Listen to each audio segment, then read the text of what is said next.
You obviously know Kung Fu.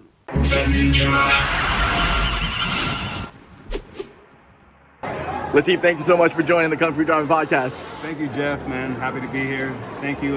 Sorry, my schedule's been busy, but we finally did it, so thank you. No worries, no worries. Always worth the wait. It's amazing to meet you. You are an inspirational figure already. You have a great story.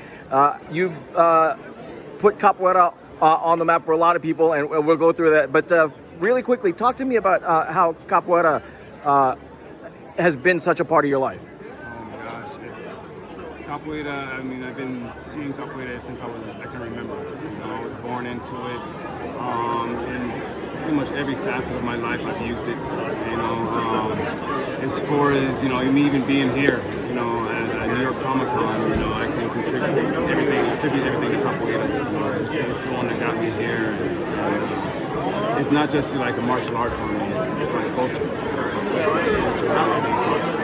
It's everything I am and everything I do. Yeah, see, that's really interesting because for a lot of people here in America, Capoeira isn't as well known.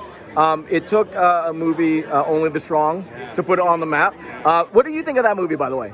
I think it was very important for Capoeira. Actually, a good friend of mine, it's like my older brother, Mr. Amain, is the one who TA'd the show. He taught Mark DeCosco, who's another brother of mine, great Capoeira, great martial artist, as well as speaker. But I thought it was amazing, and just to see Mr. Amain in a movie for the first time, and seeing my culture and my art, my people, it was amazing for me as well. But yeah, it put Capoeira on the map, and no one's really seen it until then. So, I mean, that put it on the map, but for a lot of people, your work in The Protector really blew that up for Capoeira. That's got to feel pretty good.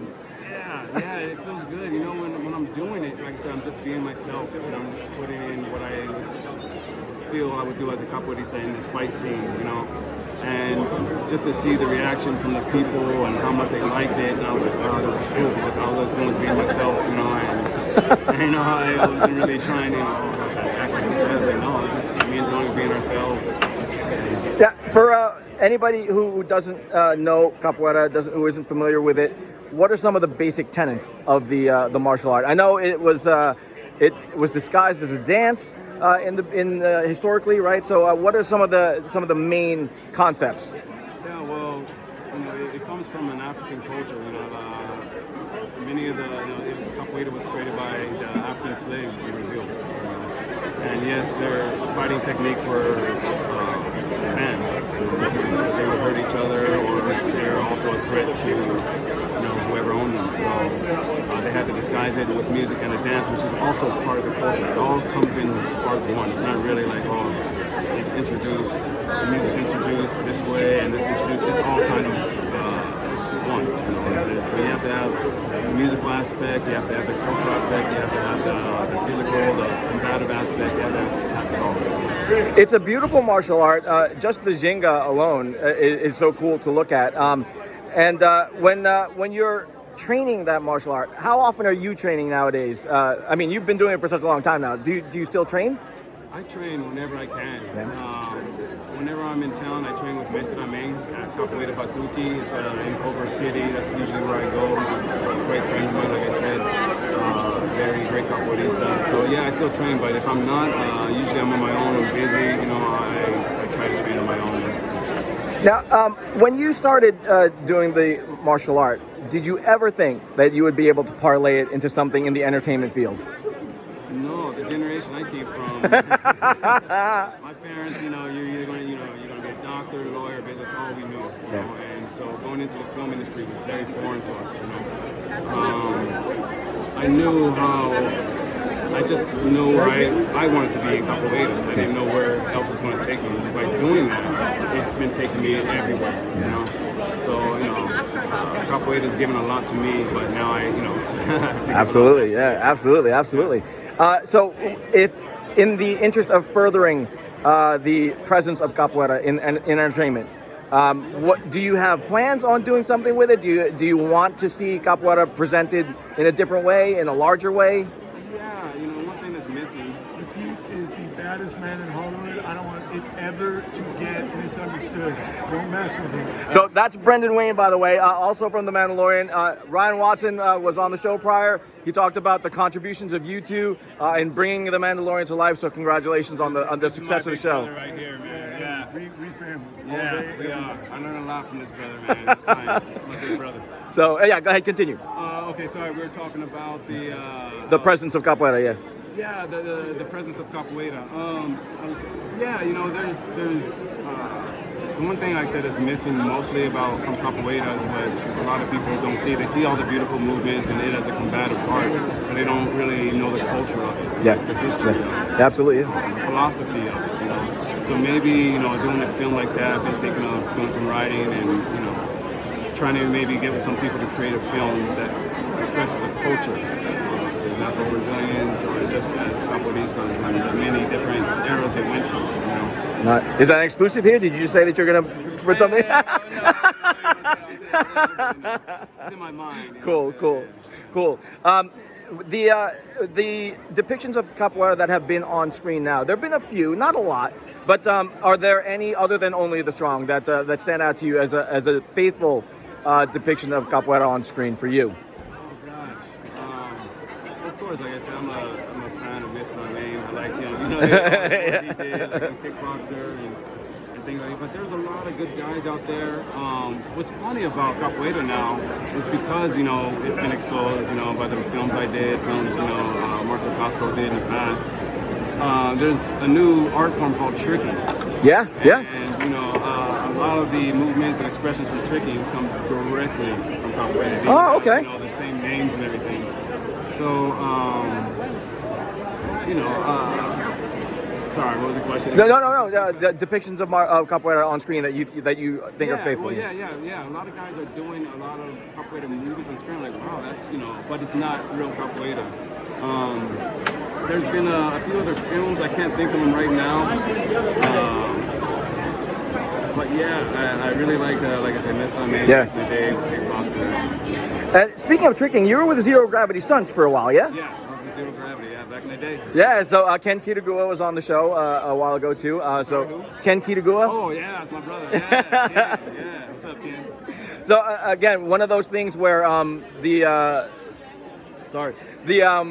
stuff that you're doing with Zero Gravity, tricking and all that, not necessarily leading you to film, but that's where you wound up, and you're doing a lot of it now. Yeah, he is. Yeah. Brendan Wayne guy's not very nice. Brendan Wayne guy likes the Dodgers, and nobody likes the Dodgers here. Wait, I only got one good ear, and it doesn't hear Angel Losers.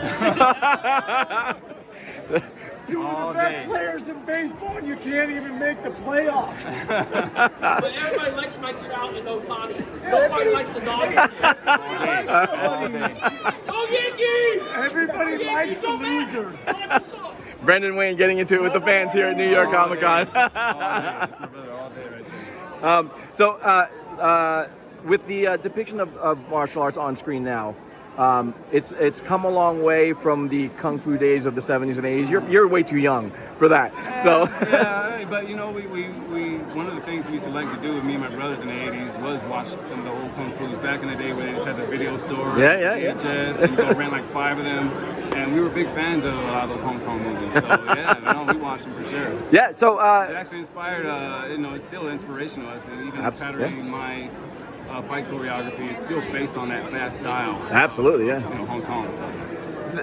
With the way that the stunt coordinators are now getting into directing and you know, creating movies, you got the John Wick series and all that coming out.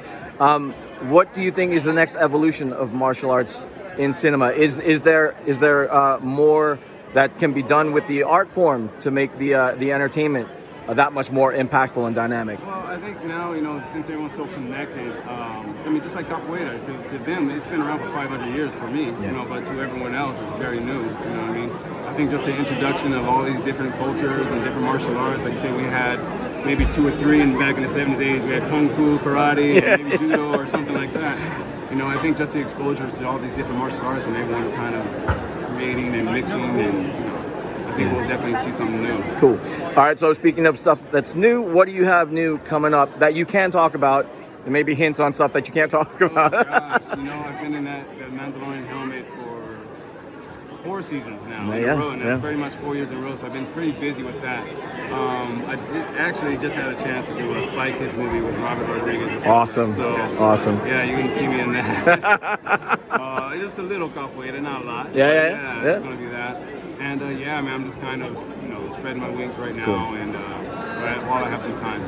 Yeah, when Ryan Watson was on the show, one of the things that he said that he was really particularly good at was finding the right people for the job in terms of depicting the Mandalorian on screen. So, and he specifically pointed you out as someone who had a big contribution on the way the Mandalorian moved and how he looks on screen. And now you're working with Pedro Pascal and Brendan on making all of that come together. What is it about what you brought to the character that really kind of defines the Mandalorian? Well, it's a team, man.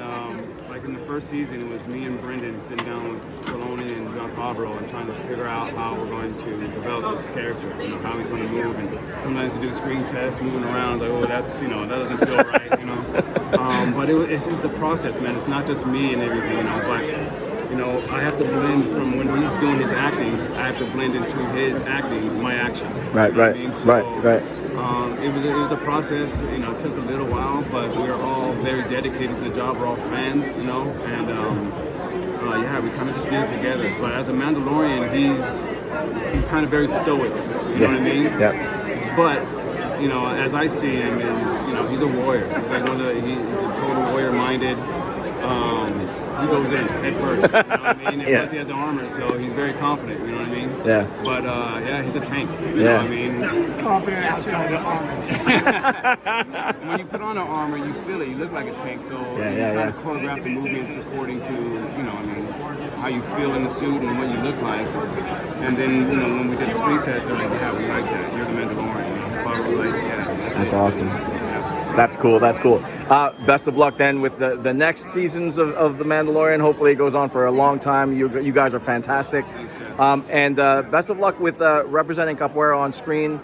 Beautiful martial art. You do it beautifully, and I hope to see much more of you and your work sooner rather than later, man. Congratulations on everything. Oh, and I forgot to mention, Emmy winner. For your work on The Mandalorian. Why you don't think of? Come on, you don't think about it. Come on. No, I really don't, because like I said, we kind of just put our head down to go, and then when we look up, that's when you see all the things coming in. Like, oh, people love the show. Oh, nominated for an Emmy, and I was like, oh God, really? And that's been such an honor. It was the first Emmy ever awarded to, I guess, a stunt person. Yeah. And I was the first one, so that's an honor. Come on, that's a big deal. That's a pretty big deal. So congratulations on that, and again, best of luck with everything. Thank you, brother. I appreciate it, man. Poison Clan rocks the world.